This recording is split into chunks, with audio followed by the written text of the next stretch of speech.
ಅತಿಥಿಗಳಿಗೆ ಎಲ್ರಿಗೂ ನನ್ನ ನಮಸ್ಕಾರಗಳು ಮತ್ತು ಚಿತ್ರತಂಡಕ್ಕೂ ಕೂಡ ನನ್ನ ನಮಸ್ಕಾರಗಳು. ಮೊದಲನೇದಾಗಿ ರವಿವರ್ಮ ಸರು, ಅವರು ನಾನು ಅಸಿಸ್ಟೆಂಟ್ ಡೈರೆಕ್ಟರ್ ಆಗಿದ್ದಾಗಿಂದ ಅವರು ಸ್ಟಂಟ್ ಮ್ಯಾನ್ ಆಗಿದ್ದಾಗಿಂದನೂ ನೋಡ್ತಾ ಇದ್ದೀನಿ. ತುಂಬ ಒಳ್ಳೆಯ ಬೆಳವಣಿಗೆ. ಅಂಥವರು ಒಂದು ರಾಷ್ಟ್ರಮಟ್ಟದಲ್ಲಿ ಒಬ್ಬ ದೊಡ್ಡ ಫೈಟ್ ಮಾಸ್ಟರಾಗಿ ಹೆಸರು ಮಾಡಿ ಕನ್ನಡದಲ್ಲೇ ಮೊದಲನೇ ಸಿನಿಮಾನ ನಿರ್ಮಾಣ ಮಾಡಿದ್ದಾರೆ. ನಿಜವಾಗ್ಲೂ ಸಿನಿಮಾ ನಿರ್ಮಾಣ ಮಾಡೋದು ತುಂಬ ಕಷ್ಟ. ಅಂಥ ಸಮಯದಲ್ಲಿ ರಾಜ್ಬಿ ಶೆಟ್ಟಿಯವರಂಥ ಒಬ್ಬ ಟ್ಯಾಲೆಂಟೆಡ್ ಅವ್ರನ್ನ ಹಾಕ್ಕೊಂಡು ಹೊಸ ನಿರ್ದೇಶಕನನ್ನು ಹಾಕ್ಕೊಂಡು ಸಿನಿಮಾ ಮಾಡಿದ್ದಾರೆ. ಅವ್ರಿಗೆ ಒಳ್ಳೆಯದಾಗಲಿ, ಈ ಸಿನಿಮಾ ದೊಡ್ಡ ಯಶಸ್ಸು ಗಳಿಸಲಿ, ಅವರು ಇನ್ನೂ ಹೆಚ್ಚಿನ ಸಿನಿಮಾ ಮಾಡಲಿ ಅಂತ ಹಾರೈಸ್ತೀನಿ. ಹಾಗೆ ರವಿ ಸಾರಂಗ, ಪ್ರೇಮ್ಸ್ ಅವ್ರ ಜೊತೆ ಕೆಲಸ ಮಾಡಿ ನನ್ನ ಜೊತೆಲೂ ಅಸಿಸ್ಟೆಂಟಾಗಿ ಕೆಲಸ ಮಾಡಿದ್ದಾನೆ ಅಡ್ಡ ಸಿನಿಮಾದಲ್ಲಿ. ತುಂಬ ಟ್ಯಾಲೆಂಟೆಡ್ ಹುಡುಗ. ಅಂಥ ಒಬ್ಬನ ಟ್ಯಾಲೆಂಟ್ನ ಮಾಸ್ಟ್ರು ಪರಿಚಯ ಮಾಡಿದ್ದಾರೆ. ರವಿಗೆ ಒಳ್ಳೆಯದಾಗಲಿ, ಇನ್ನೂ ಅತ್ಯುತ್ತಮವಾದ ಸಿನಿಮಾಗಳನ್ನ ಮಾಡೋವಂಥ ಧೈರ್ಯ ಶಕ್ತಿಯ ಭಗವಂತ ಕೊಡಲಿ ಅಂತ ಎಲ್ಲ ಚಿತ್ರತಂಡದ ಎಲ್ರಿಗೂ ಶುಭ ಹಾರೈಸ್ತಾ ನಾನು 2 ಮಾತನ್ನ ಮುಗಿಸ್ತೀನಿ. ನಮಸ್ತೆ.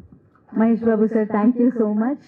ಮಾಸ್ಟ್ರದು ನಂದು ತುಂಬಾ 2005-06 ಇಂದನೂ ನಂದು ಅವ್ರದ್ದು ಸ್ನೇಹ. ಅಂದ್ರೆ ನಾನು ಅವಾಗ ಫಸ್ಟ್ ಇಂಡಸ್ಟ್ರಿಗೆ ಎಂಟ್ರಿ ಆಗಿದ್ದು ತಂಗಿಗಾಗಿ ಸಿನಿಮಾದಲ್ಲಿ ಅಸಿಸ್ಟೆಂಟ್ ಡೈರೆಕ್ಟರ್ ಆಗಿ. ಅವಾಗ ಆಲ್ರೆಡಿ ಫೈಟ್ ಮಾಸ್ಟರ್ ಆಗಿದ್ರು ಅವರು.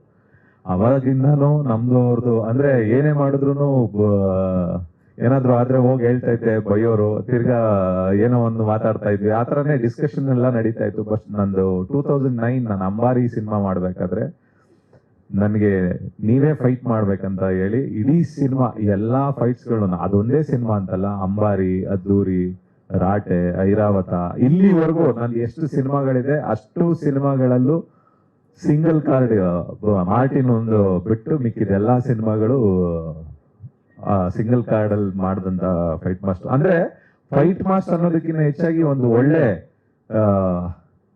ಫ್ರೆಂಡ್ ಅಂತ ಹೇಳ್ಬೋದು. ಯಾಕೆಂತಂದ್ರೆ ಬೇರೆಯವ್ರ ಹತ್ರ ನನ್ಗೆ ಎಷ್ಟು ಕಂಫರ್ಟಬಲ್ ಇರ್ತೀನೋ ಇಲ್ಲೋ ಗೊತ್ತಿಲ್ಲ ಸಿನಿಮಾ ಮಾಡ್ಬೇಕಾದ್ರೆ. ಇವ್ರ ಹತ್ರ ಅಂತಂದಾಗ ನನ್ಗೆ ಪ್ರತಿಯೊಂದನ್ನು ಡಿಸ್ಕಸ್ ಮಾಡ್ತಾ ಇದ್ದೆ. ಅವ್ರಿಗೆ ಅಂದ್ರೆ ಟೈಮ್ ಕೊಡ್ತಾ ಇದ್ರು. ಪ್ರತಿ ಎಲ್ಲಾ ಒಂದು ಸೀಕ್ವೆನ್ಸ್ ಗಳಿಗೂ ಒಂದು ಸ್ಟೋರಿ ಬೋರ್ಡ್ ಮಾಡಿ, ನನ್ನ ಸಿನಿಮಾಗೆ ಅಂತಲ್ಲ ಯಾವುದೇ ಸಿನಿಮಾ ನೋಡಿದ್ರು ಅವ್ರ ಕೆಲಸದಲ್ಲಿ ಒಂದು ಅಚ್ಚುಕಟ್ಟು ಇರುತ್ತೆ.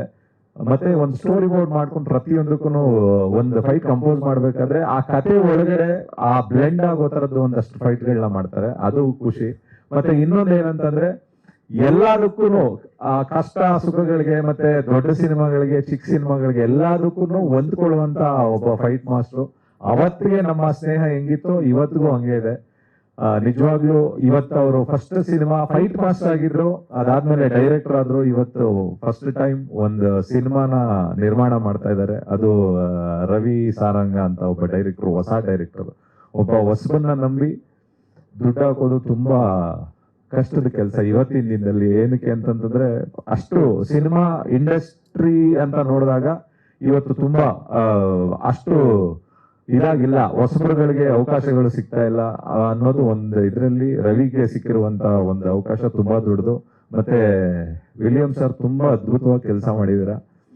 ಅದನ್ನ ಮೀರಿ ಆ ಟ್ರೈಲರ್ ಕಟ್ ನೋಡಿದಾಗ ಏನೋ ಒಂದು ವಿಶೇಷವಾಗಿ ಕಂಟೆಂಟ್ ಓರಿಯೆಂಟೆಡ್ ಸಿನಿಮಾ ಅನ್ನೋ ತರದ್ದು ಅನ್ಸುತ್ತೆ. ಖಂಡಿತವಾಗ್ಲೂ ತುಂಬಾ ಅದ್ಭುತವಾಗಿದೆ. ಅದಲ್ಲದೆ ರಾಜ್ಬಿ ಶೆಟ್ಟಿ ಮತ್ತೆ ಇದ್ರಲ್ಲಿ ಮಾಡಿರುವಂತ ಎಲ್ಲರೂ ತುಂಬಾ ಅದ್ಭುತವಾಗಿ ಕಾಣಿಸ್ತಿದ್ದಾರೆ. ಒಂದು ಒಳ್ಳೆ ಪ್ರಾಮಿಸಿಂಗ್ ಸಿನಿಮಾ ಆಗುತ್ತೆ ಅನ್ನೋದ್ರಲ್ಲಿ ಡೌಟೇ ಇಲ್ಲ. ಇದೇ ಫೆಬ್ರವರಿ 6ನೇ ತಾರೀಕು ಈ ಸಿನಿಮಾ ರಿಲೀಸ್ ಆಗ್ತಾ ಇದೆ. ಎಲ್ಲ ಕೇಳ್ತಾ ಇರ್ತೀರ, ಮಲಯಾಳಮಲ್ಲಿ ಬಂದಾಗ ಮತ್ತೆ ತೆಲುಗುಲ್ ಬಂದಾಗ ಹಿಂದಿಲ್ ಬಂದಾಗ ಕಂಟೆಂಟ್ ಓರಿಯೆಂಟೆಡ್ ಸಿನಿಮಾ ಬೇಕು, ನಮ್ ಕನ್ನಡದಲ್ಲಿ ಬರಲ್ಲ ಅಂತ ಅಂದ್ಬಿಟ್ಟು. ಇದನ್ನ ನೋಡಿದ್ರೆ ಖಂಡಿತವಾಗ್ಲೂ ಆ ರೀತಿ ಅಂತ ಅನ್ನಿಸ್ತಿದೆ. ಕಂಟೆಂಟ್ ಓರಿಯೆಂಟೆಡ್ ಸಿನಿಮಾ ಗೊತ್ತಾಗ್ಬೇಕು ಅಂತಂದ್ರೆ ಎಲ್ಲರೂ ಥಿಯೇಟರ್ಗೆ ಹೋಗಿ ಸಿನಿಮಾ ನೋಡ್ಬೇಕು. ಪೈರಸಿನ ಕಟ್ ಮಾಡಿ ಎಲ್ಲಾರು ಥಿಯೇಟರ್ಗೆ ಹೋಗಿ ಸಿನಿಮಾ ನೋಡಿ.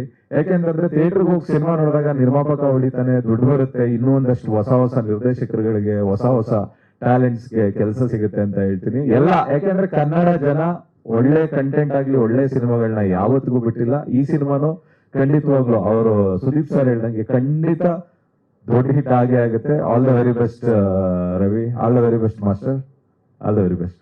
ಎಲ್ರಿಗೂ ನಮಸ್ತೆ. ಈ ಸಿನಿಮಾ ನಿಜ ಹೇಳಬೇಕು ಅಂತಂದ್ರೆ ತುಂಬಾ ಸಿನಿಮಾ ನಾವು ಹೇಳ್ತಾ ಇರ್ತೀವಿ ಕಂಟೆಂಟ್ ಡ್ರಿವನ್ ಮಾಡ್ತೀವಿ, ಕಂಟೆಂಟ್ ಇರುತ್ತೆ ಅದು ಇದು ಅಂತ. ಬಟ್ ಈ ಸಿನಿಮಾ ಟು ಬಿ ಫ್ರಾಂಕ್ ಹೇಳಬೇಕು ಅಂತಂದ್ರೆ ಒಂದು ಒಳ್ಳೆ ಸಬ್ಜೆಕ್ಟ್ ಮಾಡಿಕೊಂಡು ಚೆನ್ನಾಗಿ ಎಕ್ಸಿಕ್ಯೂಟ್ ಮಾಡಿದ್ದಾರೆ. ಯಾಕಂದ್ರೆ ಸಿನಿಮಾನ ಆಲ್ರೆಡಿ ನನಗೆ ತೋರಿಸಿದ್ರು ಒಂದು ಗ್ಲಿಮ್ಸು, ಬಹಳ ಚೆನ್ನಾಗಿ ಮಾಡಿದ್ದಾರೆ. ಸೆಕೆಂಡ್ ಹಾಫ್ ಅಂತೂ it is very good. More than anything ಈ ಸಿನಿಮಾ ತುಂಬಾ ಹತ್ತಿರವಾದ ಸಿನಿಮಾ. ಯಾಕೆಂತ ಹೇಳಬೇಕು ಅಂತಂದ್ರೆ first time Ravi Varma master produce ಮಾಡ್ತಿದ್ದಾರೆ. ಜೊತೆಗೆ ನಮ್ಮ ರವಿ ಡೈರೆಕ್ಷನ್ ಮಾಡ್ತಿದ್ದಾರೆ. ಸೊ ತುಂಬ ಹತ್ತಿರವಾದ ಸಿನಿಮಾ. ಸೊ ಇದೇ ಫೆಬ್ರವರಿ 6ನೇ ತಾರೀಕು ಬರ್ತಾ ಇದೆ. ಇವು ಟ್ರೈಲರ್ ನೋಡಿದ್ರೆ ಡೆಫಿನೆಟ್ಲಿ ತುಂಬ ಇಂಪ್ರೆಸಿವ್ ಆಗಿದೆ.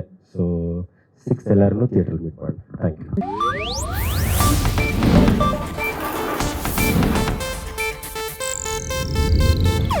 ಇದು ಏಷ್ಯಾನೆಟ್ ನ್ಯೂಸ್ ನೆಟ್ವರ್ಕ್ ಪ್ರಸ್ತುತಿ.